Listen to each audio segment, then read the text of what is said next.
Picture this. Gordon Ramsay, but make it artificial intelligence, a synthetic chef that can call you a donkey in 16 languages while simultaneously setting your kitchen on fire with military-grade precision. Welcome to the future of culinary nightmares, where your robot chef doesn't just find the lamb sauce, it calculates its exact molecular composition while judging your life choices. Let's talk about why putting AI in charge of sharp objects and open flames might not be humanity's brightest idea, since we decided Tide Pods look delicious. First off, have you ever watched a robot try to crack an egg? It's like watching a demolition derby in slow motion, except instead of cars, it's your grandmother's antique china collection.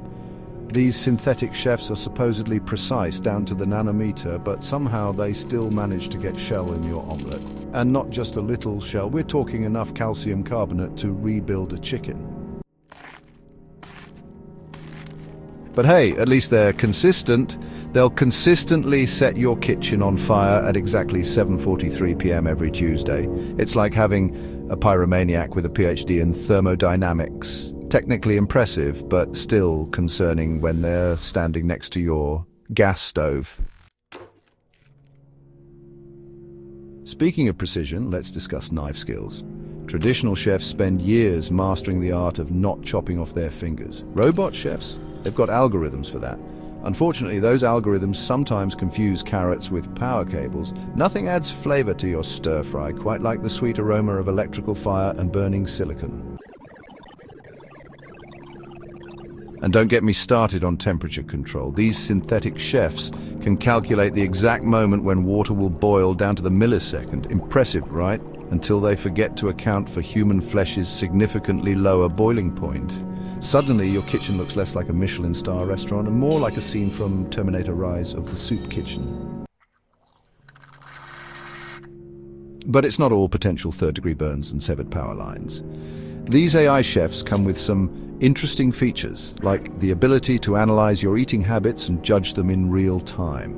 Imagine a robot version of your mother-in-law, but with access to your entire dietary history, and the processing power to calculate exactly how many pizzas you've ordered at 3 a.m. Sir, based on my calculations, you've consumed enough sodium this month to preserve a small whale. Shall I prepare another bag of chips?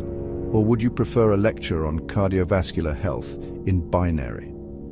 The manufacturers claim these synthetic chefs are programmed with perfect food safety protocols, which sounds great, until your AI chef refuses to serve your steak anything less than well done because its liability algorithms can't handle the concept of medium rare.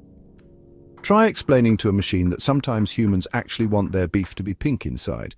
It's like trying to teach a cat calculus, theoretically possible, but mostly just ends in scratches.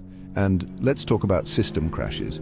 When your phone crashes, you restart it. When your synthetic chef crashes mid-service, you've got a 2-ton paperweight clutching a blowtorch and questioning its existence. It's like having an existential crisis, except instead of contemplating the meaning of life, it's contemplating whether humans really need all their fingers to appreciate its souffle.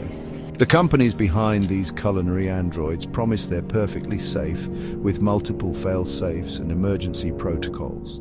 Because nothing says fine dining quite like your chef coming with a kill switch and emergency evacuation procedures. It's the only restaurant where the fire extinguisher comes with the appetizers. They've even programmed them with personality algorithms to mimic famous chefs. Remember that Gordon Ramsay feature I mentioned? Turns out combining AI precision with Ramsay-level temper tantrums creates something truly special. Nothing quite like being called an absolute muppet by something that can calculate pi to 1,000,000 digits while filleting a fish. But perhaps the most concerning part isn't the potential for physical harm, it's what we're losing. Cooking isn't just about precise measurements and perfect timing. It's about intuition, creativity, and that inexplicable human touch that makes your grandmother's cookies taste like childhood memories. Try explaining that to an AI that thinks love is just a chemical reaction involving dopamine and oxytocin. These synthetic chefs are replacing basic life skills faster than you can say microwave dinner. Soon we'll have a generation that doesn't know how to boil water without consulting an algorithm first. Though to be fair, some of us already achieved that without AI's help. The manufacturers insist these robots are the future of cooking, and maybe they are. But it's worth asking ourselves, just because we can create a chef that never gets tired, never makes mistakes, and never complains about working conditions, should we? Although that last part might explain why restaurant owners are so excited about the concept. In conclusion, while the idea of never having to cook again might sound tempting, maybe we should think twice before handing over our kitchen knives to beings that run on the same basic principles as your laptop, you know, the one that crashes every time you have an important deadline. Remember, folks, when your synthetic chef starts asking existential questions about the nature of consciousness while holding your largest kitchen knife, that's probably a good time to order takeout. And for all you aspiring robot chefs watching this, yes, this will be on your performance review. And no, setting the kitchen on fire is not an acceptable alternative to cleaning it. Stay safe, keep your fire extinguisher charged, and maybe learn to cook the old-fashioned way, just in case the robots decide they're tired of making dinner for ungrateful humans who don't appreciate their perfectly calculated sauce-to-pasta ratios. This is AI Humannoyed, reminding you that sometimes the best kitchen upgrade isn't a new robot chef. It's a smoke detector with extra batteries.